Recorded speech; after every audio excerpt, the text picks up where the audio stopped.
Imagine करें एक ऐसी दुनिया जहां हकीकत सिर्फ एक इल्यूजन है और खूबसूरती से पेश किए गए झूठी हकीकतें। This is the world of dark psychology, जहां पे सच्चाई और झूठ फ्रेब के दरमियान बाउंड्रीज ख़त्म हो जाती हैं। यहाँ हक़ाइक़ को तोड़ मरोड़ के पेश किया जाता है और झूठ को इतनी खूबसूरती से पेश किया जाता है कि वही सच लगने लगता है। और ये सब किया जाता है ताकि आम लोगों की ज़िंदगियों को कंट्रोल किया जा सके, उनकी परसेप्शन ऑफ रियलिटी को चेंज किया जा सके, उनकी डिसीजन मेकिंग को चेंज किया जा सके, जिससे फिर अपने ज़ाती मकासद हासिल किए जा सके। दोस्तों, डार्क साइकोलॉजी में हम dark aspects of human nature को समझने की कोशिश करते हैं। डार्क साइकोलॉजी की बहुत सारे ऐसे टेक्टिक्स हैं जिन्हें यूज़ किया जा रहा होता है हमें मैनिपुलेट करने के लिए। मिसाल के तौर पे गैस लाइटिंग, आइसोलेशन, डेमोनाइजेशन, उसके अलावा फियर मॉन्गरिंग वगैरह। इन टेक्टिक्स को हमारे ऊपर इस तरह से यूज़ किया जा रहा होता है कि हम इस चीज़ से अवेयर भी नहीं होते और हमारी डिसीजन मेकिंग इम्पैक्ट हो रही होती है। दोस्तों, आज की इस वीडियो में हम डार्क साइकोलॉजी की इन्हीं टेक्टिक्स को समझने की कोशिश करेंगे। इसके लिए मैं आपके साथ कुछ रियल लाइफ स्टोरीज शेयर करूंगा और फिर मैं आपको बताऊंगा कि कैसे उन वाकयात में डार्क साइकोलॉजी का इस्तेमाल किया गया लोगों को मैनिपुलेट करने के लिए, कैसे फियर मॉन्गरिंग, डेमोनाइजेशन और इमोशनल अपील के जरिए लोगों को मैनिपुलेट किया जाता रहा। तो चलें शुरू करते हैं। दोस्तों, सबसे पहली स्टोरी है बिकिनी आइलैंड्स के बदकिस्मत लोगों की। इस स्टोरी को सुनने के बाद आप ये समझेंगे कि कैसे अमेरिका ने उन लोगों को इमोशनली मैनिपुलेट किया है और कैसे प्रोपागेंडा के जरिए एक विलन वाला काम करने के बावजूद अपने आप को एज अ हीरो पेश किया है। ये कहानी उस वक्त की है जब अमेरिका ने पहली दफ़ा एटम बम बनाया। जब अमेरिका ने पहली दफ़ा एटम बम बनाया तो अमेरिका ने उस बम की शिद्दत को मैयर करना था। एटम बम की स्ट्रेंथ को मैयर करने के लिए पहली दफ़ा मैक्सिकन आइलैंड्स के वीरान इलाकों में एटम बम को गिराया गया। लेकिन उस एटम बम का जो धमाका था वो बहुत शदीद था, उसकी शिद्दत बहुत ज़्यादा थी। अमेरिका उतनी ज़्यादा शिद्दत एक्सपेक्ट नहीं कर रहा था, जिसकी वजह से वो उसकी स्ट्रेंथ मैयर नहीं कर पाए। लेकिन अमेरिका ने उस धमाके के बाद ये फैसला कर लिया कि अब वो अमेरिकन सॉइल को यूज़ नहीं करेंगे, अमेरिकन ज़मीन को यूज़ नहीं करेंगे इन टेस्ट्स को कंडक्ट करने के लिए। तो उन्होंने वर्ल्ड मैप को देखना शुरू कर दिया ताकि एक सूटेबल जगह ढूंढ सकें इन धमाकों को करने के लिए। तो उन्हें बिकिनी आइलैंड सबसे सूटेबल जगह लगी इन टेस्ट्स को कंडक्ट करने के लिए। लेकिन मसला ये था कि बिकिनी आइलैंड्स पे कुछ लोग रहते थे और वो लोग अपनी जगह छोड़ने के लिए तैयार नहीं थे। तो अमेरिका ने उन लोगों को इमोशनली मैनिपुलेट किया, वहाँ पे अपने कुछ मिशनरीज भेजे। उन मिशनरीज ने जाके उन बिकिनी आइलैंड्स पे रहने वाले लोगों को एक रिलीजन के ज़रिए मैनिपुलेट किया। उन लोगों को ये कहा कि आप लोग you are the chosen people, आप लोगों को कुदरत ने चूज़ कर लिया ह्यूमैनिटी की सर्विस के लिए। वही लोग जो पहले अपने आइलैंड को छोड़ने के लिए तैयार नहीं थे, जब उन्हें रिलीजन के ज़रिए इमोशनली मैनिपुलेट किया गया तो वो अपना आइलैंड छोड़ने के लिए तैयार हो गए।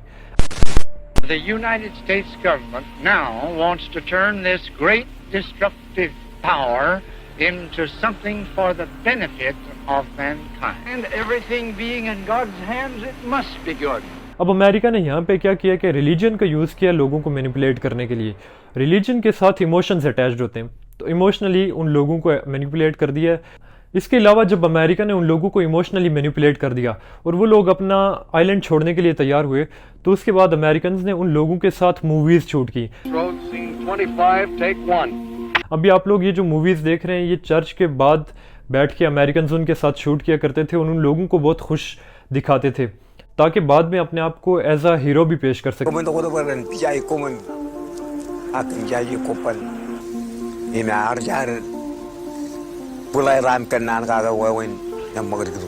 इस तरह से उन्होंने प्रोपागेंडा फैलाया कि वो लोग अपनी मर्जी से, अपनी खुशी से निकल रहे हैं। लेकिन उन लोगों के साथ वादा ये किया गया था कि इन एटम बम्स को गिराने के बाद जब हालात ठीक हो जाएंगे, जब सब चीज़ें ठीक हो जाएंगी, तो आप लोगों को यहाँ पे हम वापस आबाद कर देंगे। लेकिन बिकिनी आइलैंड्स पे जो एटम बम्स गिराए गए थे वो हिरोशिमा और नागासाकी पे गिराए जाने वाले एटम बम्स से बहुत ज़्यादा मजबूत थे। और अभी तक बिकिनी आइलैंड्स पे इतनी ज़्यादा रेडिएशन है कि वहाँ पे रहना नामुमकिन है। अब आप इस वाक़े को एनालाइज करें तो आप देखेंगे कि कैसे उन लोगों को इमोशनली मैनिपुलेट किया गया, फिर प्रोपागेंडा किस तरह से फैलाया गया। अब दूसरा वाक़या जो हम यहाँ पे कोट कर सकते हैं डार्क साइकोलॉजी को समझने के लिए है, वो है तालिबान और अमेरिकन की वार। On my orders, the United States military has begun strikes against Al-Qaeda terrorist training camps and military installations of the Taliban regime in Afghanistan. जब अमेरिका को तालिबान अपने लिए ख़तरा महसूस होना शुरू हो गया तो अमेरिका ने उनको कमज़ोर करना था, लेकिन अपनी एक पॉजिटिव इमेज भी मेंटेन रखनी थी। तो अपनी पॉजिटिव इमेज मेंटेन रखने के लिए अमेरिका ने 2 टेक्टिक्स का यूज़ किया है। पहली है फियर मॉन्गरिंग और दूसरी है डेमोनाइजेशन। इन टेक्निक्स में होता ही है कि आप अपने ओपोनेंट के बारे में बहुत ज़्यादा फियर डेवलप कर देते हो। अमेरिका ने ये शो करवा दिया है कि तालिबान पूरी दुनिया के लिए ख़तरा है। अगर हमने उन्हें ना रोका तो वो पूरी दुनिया के लिए ख़तरा बन जाएंगे, और almost majority of the world उनकी इस मैनिपुलेशन का शिकार हो गई थी, क्योंकि मीडिया उनके पास था और and they knew the art of story telling. और दूसरी टेक्निक अमेरिका ने जो यूज़ की थी वो थी डेमोनाइजेशन। डेमोनाइजेशन में ये होता है कि आप अपने ओपोनेंट को इस तरह से पेश करते हो कि उससे बदतरीन इंसान कोई नहीं है, उससे पूरी इंसानियत को ख़तरा है। My fellow citizens, at this hour, American and coalition forces are in the early stages of military operations to defend the world from grave danger. America ने इन टेक्निक्स का यूज़ किया तालिबान के अगेंस्ट, तालिबान को बदतरीन शो करने के लिए, तालिबान को टेररिस्ट शो करने के लिए, और वो इसमें कामयाब भी रहे, क्योंकि जो तालिबान थे उन्हें अपने आप को एक्सप्रेस करना नहीं आता था, उन्हें अपने आप को प्रेजेंट करना नहीं आता था, उनके पास मीडिया की ताकत नहीं थी। अभी तक हमने 3 टेक्टिक्स का जिक्र किया है, फियर मॉन्गरिंग, इमोशनल मैनिपुलेशन और डेमोनाइजेशन। अब यही टेक्निक्स हमारे पॉलिटिशियंस, मीडिया और मार्केटिंग स्पेशलिस्ट यूज़ कर रहे होते हैं। मिसाल के तौर पे हमें जो इंश्योरेंस पॉलिसीज़ बेच रहे होते हैं वो हमें इमोशनल भी कर रहे होते हैं कि अगर आप ना हुए तो आपकी फैमिलीज़ का क्या होगा। इसी तरह से फिर इसी बात में एक फियर भी डेवलप कर रहे होते हैं कि अगर आप ना हुए तो आपकी फैमिली का क्या होगा। अब हम बात करते हैं कि मीडिया हमें किस तरह से मैनिपुलेट कर रहा होता है, क्योंकि दोस्तों ये डिजिटल एज है और एक क्लिक से हमारे ओपिनियंस चेंज हो रहे होते हैं। अब अगर आप एक जनरल ऑब्जर्वेशन करो तो आप देखोगे कि सेंसेशनल खबरें जो हैं वो ज़्यादा देखी जा रही होती है, सेंसेशनल न्यूज़ पे मीडिया को ज़्यादा व्यूज़ मिलते हैं। अब मीडिया ये करता है कि अगर सेंसेशनल न्यूज़ एग्जिस्ट नहीं कर रही तो वो उसे क्रिएट करते हैं। अब सेंसेशनल न्यूज़ क्रिएट करने के लिए they use multiple strategies like cherry picking the data, confirmation biases पे वो चल रहे होते हैं, या फिर सिलेक्टिव रिपोर्टिंग कर रहे होते हैं। अब इन टेक्निक्स में होता यह है कि अपनी मर्जी का वो डेटा उठाते हैं जो उनके लिए सही होता है, और जो एडिशनल इन्फॉर्मेशन होती है जिनकी उन्हें ज़रूरत नहीं होती वो उसे दिखाते ही नहीं है, वो उसे इग्नोर कर देते हैं, और वो चीज़ों को मैनिपुलेट करके एक सेंसेशनल न्यूज़ क्रिएट कर देते हैं जो फिर देखी जाती है और उनसे वो पैसे कमाते हैं। मिसाल के तौर पे रिसेंटली जब पाकिस्तान और इंडिया का मैच हुआ था एशिया कप में, तो उसके बाद ये खबरें आ रही थी कि ड्रेसिंग रूम में बाबर और शाहीन के दरमियान कोई क्लैश हुआ है। लेकिन ये एक बिल्कुल नॉर्मल चीज़ है, क्योंकि हम भी अगर क्रिकेट खेलें, हम भी अगर फुटबॉल खेलें तो मैच के बाद हमारे आपस में क्लैश हो जाता है, और तकरीबन आधे घंटे के बाद हम चीज़ें बिल्कुल नॉर्मल हो जाती हैं और बिल्कुल हम पहले की तरह हो जाते हैं।